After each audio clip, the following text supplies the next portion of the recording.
Students, पिछले class में हम लोगों ने थर्मोडायनेमिक्स चैप्टर में क्या क्या पढ़ा। सबसे पहले पढ़ा था कि थर्मोडायनेमिक्स क्या होता है, ठीक है।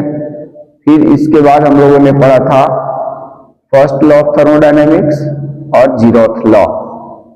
इसके बाद आज हम लोग को इस चैप्टर में पढ़ना है, आज के टॉपिक में पढ़ना है कि सिस्टम क्या होता है, व्हाट इज द सिस्टम। तो सिस्टम क्या होता है? सिस्टम होता है a specific defined part of the universe chosen for the study. यानी जो हमारा यूनिवर्स है, यूनिवर्स का कोई भी एक पार्ट हम ले सकते हैं, यहां तक कि हम पूरा यूनिवर्स भी ले सकते हैं, जो कि किस लिए चूज किया गया है? फॉर द स्टडी, यानी जो पढ़ने के लिए। Separated from the its surrounding, जो कि इसके सराउंडिंग से क्या हो? सेपरेट है। बाय द रियल और इमेजिनरी बाउंड्रीज, जो कि या तो रियल बाउंड्री होनी चाहिए जिससे वो सेपरेटेड है, या तो इमेजिनरी बाउंड्री होना चाहिए जिससे वो सेपरेटेड है। allowing physicists to analyze it using the physical law during the simplify complex interaction। यानी इसका हम लोग स्टडी कहां पर, जो भी फिजिसिस्ट है ये यूज करेंगे किसके लिए? Analyze by the using physical law. Physical law मतलब फिजिक्स के जो लॉ है हमारे, उस लॉ के अकॉर्डिंग किसी तरह के इंटरेक्शन को, कॉम्प्लेक्स इंटरेक्शन को सिंप्लीफाई करने में यूज किया जाएगा, ठीक है। अब ये सिस्टम जैसे थर्मस में अगर हम लोग पानी रखे हुए हैं, तो यहां पर क्या चीज है? पानी जो हो गया एक मटेरियल चीज हो गया, और उसमें अगर वो हॉट है या कोल्ड है, जैसा भी है, अगर हॉट है तो उसमें क्या है? एनर्जी है उसकी, ठीक है, हीट एनर्जी। तो वो हीट एनर्जी थर्मस के वॉल के द्वारा बिल्कुल सेपरेटेड है। तो वो उसका जो हीट एनर्जी है वो न तो हमारे सराउंडिंग्स में ट्रांसफर हो रही है, और न ही उसका, जब तक हम बॉटल खोल करके उसका पानी नहीं गिराएंगे तब तक उसका मैटर भी जो है, यानी मटेरियल ट्रांसफर भी नहीं हो रहा। तो वो एक हमारा सिस्टम कहलाएगा। और वो कैसा सिस्टम होगा? वो सिस्टम होगा हमारा यहाँ पे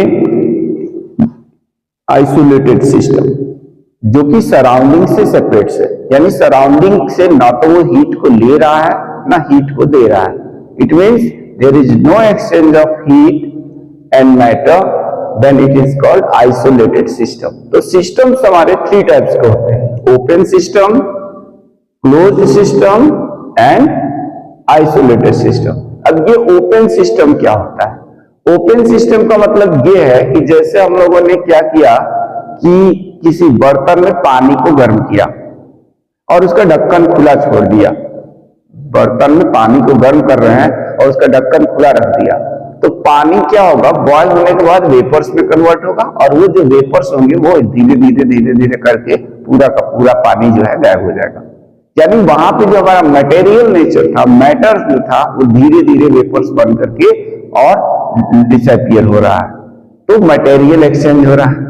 साथ ही जब हमने क्या किया, पानी को गर्म किया, तभी जाकर के वो बॉयल होकर के और वो वेपर्स बन के उड़ा। बाकी तो हर टेम्परेचर पे वो वेपर्स बन के उड़ता है, लेकिन वो स्लो प्रोसेस होता है, तो इसलिए वहां पर हम एनर्जी दे रहे हैं, उसको, पानी को एनर्जी दे रहे हैं। तो जहां पे ओपन सिस्टम में क्या होगा? यानी मैटर भी एक्सचेंज होगा और एनर्जी भी एक्सचेंज होगी, तो ऐसे सिस्टम को ओपन सिस्टम कहते हैं, ठीक है। Where the system in which energy and the matter both exchanges are called open system. Example: boiling pot of water without a lid is the example of the open system. Next हम बात करते हैं closed system क्या है। Closed system जब रहेगा तो उसमें क्या होगा? अभी जैसे हमने जो पानी गर्म करता, अगर उसका ढक्कन बंद रखते तो वेपर्स तो बनता, लेकिन जो वो इवेपोरेट होकर के उड़ रहा था वो उतना नहीं उड़ता। और दूसरी चीज कि उसमें क्या होगा, केवल एनर्जी एक्सचेंज होती है क्लोज्ड सिस्टम में, बाकी जो है मैटर एक्सचेंज नहीं होता। एग्जाम्पल यहां दिया हुआ है, डिफिनेशन है, the system in which only exchange of energy but there is no exchange of matter, जिसमें केवल एनर्जी एक्सचेंज होती है और मैटर एक्सचेंज नहीं होती है, तो वैसे सिस्टम को हम लोग क्या कहेंगे, close system. Example, field bottle of the water, जैसे अगर किसी बॉटल में वाटर जो है सील्ड है, पैक है बिल्कुल, तो उसमें से क्या होगा, क्या एक्सचेंज नहीं होगा, एनर्जी एक्सचेंज हो सकती है लेकिन उसका मैटर जो है एक्सचेंज नहीं होगा। जबकि मैंने आइसोलेटेड सिस्टम में बताया कि आइसोलेटेड सिस्टम का एग्जांपल दिया थर्मस, जिसमें ना तो एनर्जी एक्सचेंज होगी और ना ही उसका मैटर एक्सचेंज होगा। देन क्या हो गया, आइसोलेटेड सिस्टम जो है, सिस्टम्स जो है 3 टाइप्स के होते हैं, एक open system, closed system and isolated system. अब हम लोग बात करेंगे, उस दिन हम लोगों ने बहुत सारे टॉपिक्स डिस्कस किए थे, जैसे आइसोबार, आइसोथर्मल, तो इनके भी इक्वेशंस जानेंगे, इनका डेफिनेशंस जानेंगे, क्या रिलेशंस होता है, कैसे इसमें हीट को वर्क में, वर्क को हीट में, यानी एनर्जी कैसे ट्रांसफर किया जा सकता है, या फिर इसमें जो हमारा सिस्टम है, गैसियस सिस्टम है, तो इस गैसियस सिस्टम में टेम्परेचर, वॉल्यूम और प्रेशर, इन तीनों का किस तरह से इफेक्ट पड़ता है गैसियस सिस्टम पर, ये सब चीजें जो है इस चैप्टर में जानेंगे। नेक्स्ट हम लोग पढ़ने जा रहे हैं स्पेसिफिक हीट क्या होता है, थर्मल कैपेसिटी क्या होती है और मोलर स्पेसिफिक हीट क्या होता है। तो सबसे पहले हम बात करते हैं कि thermal heat capacity, thermal heat capacity क्या होता है, थर्मल हीट कैपेसिटी।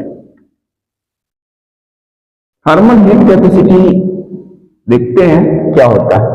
सबसे पहले हम लोगों ने पिछले क्लास में कुछ टर्म सीखा था कि किसी भी सिस्टम को जो हीट दी गई हो या हीट ली गई हो उसको Q से रिप्रेजेंट करते हैं, इंटरनल एनर्जी U से रिप्रेजेंट होता है और वर्क डन को W से, ये बात बताई थी, और टेम्परेचर को T से। तो यहां पर हम क्या कर रहे हैं, एक सिस्टम ले रहे हैं, एक सिस्टम यानी कोई गैसीय सिस्टम, और उस गैसीय सिस्टम में हम लोग क्या कर रहे हैं, उसका टेम्परेचर T इनिशियली ले रहे हैं, लेकिन अगर उसको हम Q हीट दे रहे हैं तो उनका जो टेम्परेचर है वो T से बढ़ करके T प्लस डेल्टा T हो जा रहा है। ठीक है, एक गैसीय सिस्टम लिया है, उस गैसीय सिस्टम को हमने Q हीट दिया है, इनिशियल टेम्परेचर उसका T था, बाद में हीट देने से उसका टेम्परेचर इंक्रीज करके T प्लस डेल्टा T हो गया। तो इसका मतलब चेंज कितने का हुआ, चेंज इन टेम्परेचर, टेम्परेचर में चेंजेस कितने का हुआ, ये हमारा फाइनल टेम्परेचर है T2 और ये हमारा इनिशियल टेम्परेचर है, यानी हम T प्लस डेल्टा T में से T2 माइनस T1 करेंगे तो T प्लस डेल्टा T से इसको माइनस करेंगे तो डेल्टा T टेम्परेचर का चेंजेस हुआ, और ये डेल्टा T का जो चेंजेस हुआ उसके लिए हमने इसको कितना हीट दिया था, Q, तो इसका जो रेशियो आएगा, यानी डेल्टा T टेम्परेचर को इंक्रीज करने के लिए Q हीट की रिक्वायरमेंट थी, तो 1 डिग्री या 1 केल्विन हीट टेम्परेचर को इंक्रीज करने के लिए कितने की रिक्वायरमेंट होगी, Q बाई डेल्टा T की। और यही जो हमारा Q बाई डेल्टा T है, इसी को हम लोग थर्मल हीट कैपेसिटी कहते हैं और इसको कैपिटल S से रिप्रेजेंट करते हैं, Q by delta T, this is called thermal heat capacity. ठीक है, थर्मल हीट कैपेसिटी मान लेते हैं कि एक गैसीय सिस्टम में अगर लेना है तो मान लेते हैं एक सिलेंडर में गैस पैक है, अगर हम गैसीय छोड़ करके अगर हम कोई दूसरा ले लेते हैं जैसे हम लेते हैं 5 लीटर कोई पानी ले लेते हैं, 5 लीटर पानी किसी कंटेनर में रख करके और इसके बाद इसको हीट करते हैं। इसको हीट करेंगे तो इससे हीट से जो दी जाएगी उसको Q मान लिया और इससे इसका टेम्परेचर 1 डिग्री सेल्सियस इंक्रीज कर गया, 1 डिग्री सेल्सियस इंक्रीज कर गया। तो जो 5 kg हमारा वाटर था उसको जो हीट की रिक्वायरमेंट हुई, मान लेते हैं कि Q जो था हमने 100 जूल एनर्जी कंज्यूम की, तो जाकर के उसका 1 डिग्री सेल्सियस टेम्परेचर इंक्रीज हुआ। अगर हम वाटर को 10 kg कर देंगे तो क्या यह 100 kg में फिर उतना ही टेम्परेचर राइज करेगा? नहीं करेगा। अब हमें इस 10 kg वाटर के लिए और ज्यादा हीट सप्लाई करनी जरूरत पड़ेगी। मान जब 5 kg के लिए 100 जूल तो 10 kg के लिए 200 जूल की एनर्जी की जरूरत पड़ेगी। फिर इसका जो रेशियो आएगा 1 डिग्री सेल्सियस टेम्परेचर करने के लिए, अभी 1 की बात हम नहीं कर रहे, अभी हम लोग केवल अमाउंट ऑफ वाटर को इंक्रीज कर रहे हैं, तो उससे क्या होता है अमाउंट ऑफ हीट जो है वो भी इंक्रीज कर जा रहा है। कहने का मतलब ये है कि ये जो हमारा थर्मल हीट कैपेसिटी होता है it is directly proportional to the mass of the substance. यानी जैसे जैसे मास बढ़ेगा, जैसे जैसे क्वांटिटी बढ़ेगी, वैसे वैसे उसको हीट करने की क्षमता यानी उसको हीट देने की या एनर्जी देने की यानी ज्यादा से ज्यादा एनर्जी उसकी रिक्वायरमेंट पड़ेगी। जैसे अगर हम एक कप चाय बनाए तो बहुत थोड़ी ही देर में वो गर्म हो जाएगा, लेकिन एक के बदले 5 कर दे तो थोड़ा और देर से गर्म होगा, यानी और ज्यादा हमको हीट एनर्जी उसको देनी पड़ेगी। वैसा ही अगर 2 लीटर पानी रख दें तो और हीट देना पड़ेगा। तो इस तरह से उसका रिक्वायरमेंट बढ़ता जाएगा। तो थर्मल हीट कैपेसिटी क्या करता है, डायरेक्टली प्रोपोर्शनल होता है किसके, जो अमाउंट ऑफ सब्सटेंस है उसके डायरेक्टली प्रोपोर्शनल होता है। और इसका डिफिनीशन क्या है, डिफिनीशन ये है, हमारा पर्पज ये है कि केवल उसका 1 डिग्री सेल्सियस टेम्परेचर इंक्रीज करने के लिए जितनी हीट की रिक्वायरमेंट होती है उसे उस सब्सटेंस का थर्मल कैपेसिटी कहते हैं। यानी डिफिनीशन क्या हुआ, द हीट रिक्वायर्ड। यहां पर ध्यान देने वाली बात है कि हमको इसके मास, यूनिट मास से कोई लेना देना नहीं है, हमें मतलब है कि इसका टेम्परेचर 1 डिग्री सेल्सियस या 1 केल्विन बढ़ जाए। The heat required to raise the temperature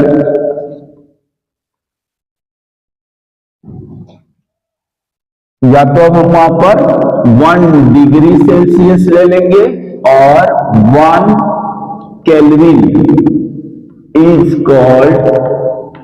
called thermal capacity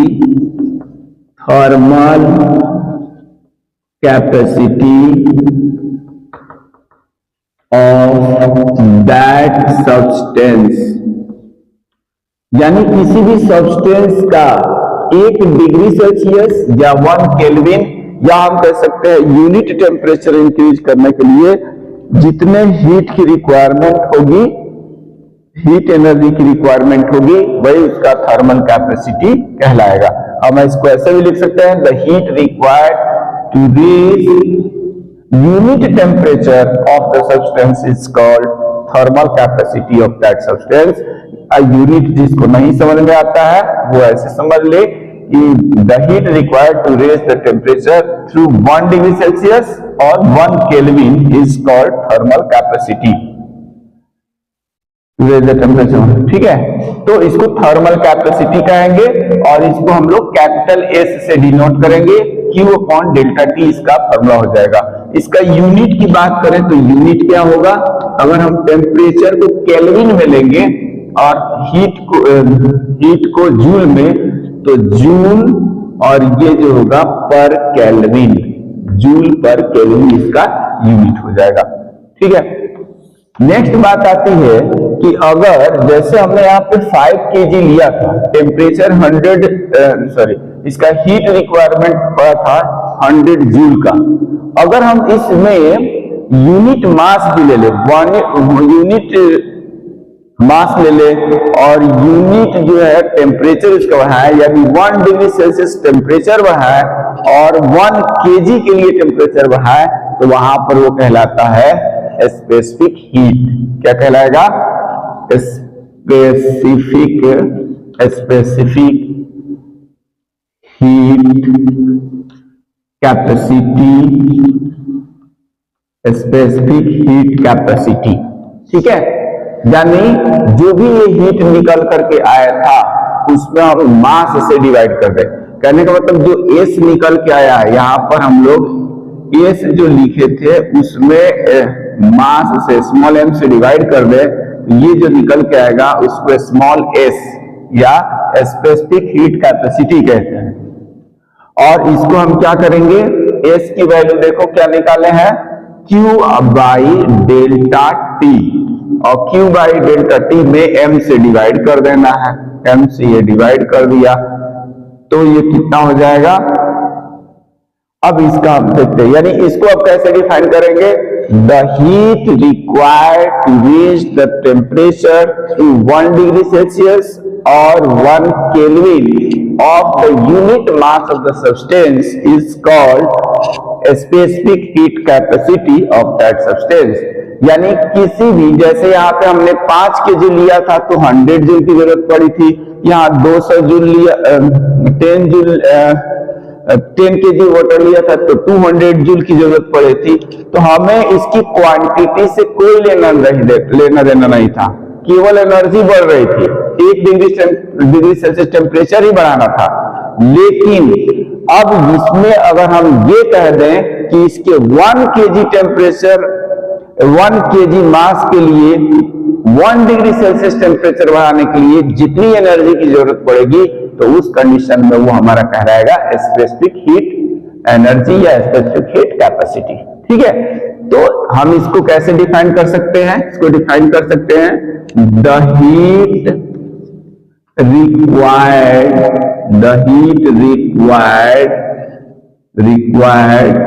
to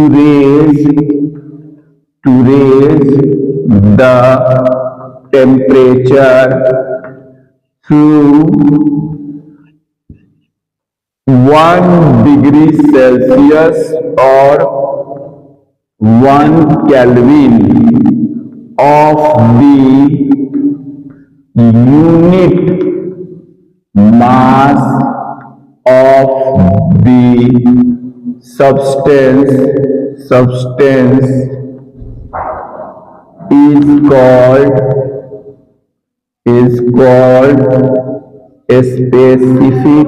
specific heat capacity and it is denoted by a small s। और इसका यूनिट क्या हो जाएगा, अब Q का हो गया जूल, मास का हो गया केजी, तो जूल पर केजी और पर केल्विन, तो इसका यूनिट आ जाएगा, यूनिट क्या आएगा, यूनिट आया जूल पर केजी पर केल्विन, अगर हम टेम्परेचर को केल्विन में लेंगे तो। अदरवाइज अगर हम डिग्री सेल्सियस में लेते तो वहां पे जूल पर केजी पर डिग्री सेल्सियस आता। ठीक है, तो ये स्पेसिफिक हीट कैपेसिटी है, ये थर्मल हीट कैपेसिटी है। इसमें केवल हम, ये डिपेंड करेगा केवल मास के ऊपर, जबकि ये डिपेंड करेगा मास के साथ साथ 1 डिग्री सेल्सियस टेम्परेचर इंक्रीज करने में। ठीक है, अब ये जो स्पेसिफिक हीट कैपेसिटी होते हैं, ये जो होते हैं मोलर स्पेसिफिक हीट कैपेसिटी भी एक होता है। मोलर स्पेसिफिक हीट क्या होता है, जैसे यहाँ पर हमने यूनिट मास की बात किया कि अगर हम लोग कोई भी सब्सटेंस लिए हैं और उसका यूनिट मास का टेम्परेचर 1 डिग्री सेल्सियस या 1 केल्विन बढ़ाना था, तो वहां पर हम लोग इसको स्पेसिफिक हीट कैपेसिटी कहेंगे। लेकिन यहीं पे अगर हम लोग जो 1 केजी की बात करें, 1 केजी ना होकर के 1 मोल लिया जाता, तो वहां पर ये कहलाता स्पेसिफिक मोलर हीट कैपेसिटी, इसमें एक मोलर वर्ड जुड़ जाएगा, ठीक है। यानी यहाँ पर अगर और उसको स्मॉल सी से रिप्रेजेंट करते हैं उसको। अब हमने कहा कि अगर हम लोग क्या करें, जो हम यूनिट मास लिए थे 1 kg लिए थे वो न लेकर के, और वहां पर हम क्या ले लेते, अगर हम लोग 1 मोल ले लेते तो हमारा जो ये S निकला था थर्मल हीट कैपेसिटी, इसमें न्यू से डिवाइड करते, और उस कंडीशन में जो हमारा स्पेसिफिक हीट निकल के आता वो क्या निकल के आएगा, वो स्मॉल c से रिप्रेजेंट करेंगे, और S इक्वल टू हम लोगों ने Q अपॉन डेल्टा T लिखा था, और इसमें ये म्यू से डिवाइड हो गया, ठीक है। तो क्या इसका मीनिंग हुआ, the heat required to reach the temperature through 1 degree Celsius of the 1 mole of the gas is called molar specific heat capacity. तो उसको मोलर हीट कैपेसिटी कहेंगे। यहाँ पर इसका यूनिट जो होगा अब थोड़ा चेंज हो जाएगा, जहां वहां पर जूल पर केजी पर डिग्री सेल्सियस या पर केल्विन था, यहाँ पर आ जाएगा ये जूल हो जाएगा, जूल ये पर मोल और पर केल्विन, ठीक है। इसका एक एग्जाम्पल दे रहे हैं, एग्जाम्पल जैसे अगर हम लोग स्पेसिफिक हीट की बात करते एल्युमिनियम का, तो एल्युमिनियम का स्पेसिफिक हीट जो होता है वो 900 जूल पर केल्विन पर केजी पर केल्विन होता है। लेकिन अगर हम मोलर स्पेसिफिक हीट की बात करेंगे, ये हमारा स्पेसिफिक हीट, ये स्पेसिफिक हीट कैपेसिटी, लेकिन अगर हम मोलर स्पेसिफिक हीट की बात करेंगे तो 24.4 जूल पर मोल पर केल्विन ये होता है, ये मोलर स्पेसिफिक हीट कैपेसिटी, ठीक है, ये आता है। तो ये डिफरेंस है, इसमें 1 मोल का टेम्परेचर हमें बढ़ाना है 1 डिग्री सेल्सियस, और इसमें 1 kg का बढ़ाना है, तो ये हो जाएगा केवल स्पेसिफिक हीट कैपेसिटी। और अगर हमें 1 kg लेना ही नहीं था, जितना जो भी मास था 2 kg 5 kg 100 kg 1000 kg, उस पूरे मास का टेम्परेचर अगर हमें बढ़ा देना था केवल 1 डिग्री सेल्सियस, तो वो कहलाता है थर्मल हीट कैपेसिटी। तो तीनों इनमें ये डिफरेंस है। अब इसको जो हमने कहा कि मोलर स्पेसिफिक हीट कैपेसिटी जो है ये बहुत ही इंपॉर्टेंट टॉपिक है, इसलिए इसका कंसेप्ट क्लियर होना चाहिए। तो इसको C से रिप्रेजेंट करते हैं। अब ये जो मोलर हीट कैपेसिटी होता है ये भी 2 टाइप्स के होते हैं। कितने टाइप्स के होते हैं? 2 टाइप्स का होता है। एक होता है ये जो C होता है वो 2 टाइप्स के है, एक होता है CP और एक होता है CV। अब ये CP क्या है, CV क्या है? ये है molar specific heat at constant pressure और ये है molar specific heat at constant volume. तो ये दोनों के बारे में हम लोग नेक्स्ट क्लास में पढ़ेंगे। Molar heat capacity, molar specific heat capacity, specific heat capacity and constant pressure. Constant pressure, P से यहां प्रेशर, प्रेशर कांस्टेंट रहेगा। और इसमें क्या है, ये भी मोलर स्पेसिफिक हीट कैपेसिटी है एट कांस्टेंट V से यहां वॉल्यूम। कांस्टेंट वॉल्यूम पर एक मोलर स्पेसिफिक हीट कैपेसिटी, ये क्या होता है इसको डिफाइन करेंगे। और एक हम लोग बात करेंगे कि molar specific heat capacity at the constant pressure. और इन दोनों का जो इसमें से कौन बड़ा होता है और कौन छोटा होता है सेम गैस के लिए, ये भी हम बात करेंगे। और इन दोनों के डिफरेंसेस को क्या कहा जाता है। इसमें Cp बड़ा होता है Cv से, तो Cp माइनस Cv, और इसका जो डिफरेंस आता है जो गैस कांस्टेंट R होता है उसके इक्वल आता है। और इसको हम लोग मेयर इक्वेशन कहते हैं, ये मेयर्स इक्वेशन, ठीक है, ये मेयर इक्वेशन कहलाता है। इसका प्रूफ बताएंगे। और ये भी हम लोग जानने की कोशिश करेंगे why Cp is greater than Cv. This will discussed in the next class. So thank you.